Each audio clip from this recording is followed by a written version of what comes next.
Tahimik lang siya. Di siya nag-post. Di siya nagreklamo. Hindi siya nag-expose kahit pwede naman. Pero alam mo kung anong ginawa niya?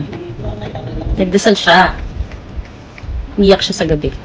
Kapag niisip kung bakit siya sinaktan ng ganun. Yung tipo ng sakit na hindi mo ma-share kahit kanino kasi baka hindi nila maintindihan. Nabaliw man ako sa'yo noon. So, she Sorted did. to cut. Kala mo okay lang siya kasi na ako tahimik. ng gutom. Hindi. She was breaking. And instead of holding even, she surrendered everything. And that's when things started to shift. Not all at once, pero unti-unti. Bumabalik sa kanya yung peace, yung lakas, at yung blessings na hindi niya in-expect. Kasi ganun si Lord. Hindi niya pinapalampas yung mga luha ng anak niya nasaktan. He doesn't forget. He doesn't ignore. Kaya kung ikaw yung nananahimik ngayon, hurting in silence, please know this.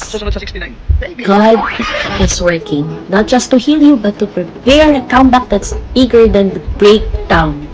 And if you're the one who caused the pain, be careful. Kasi yung taong sinaktan mo, Diyos na yung lumalaban at kumikilos para sa kanya.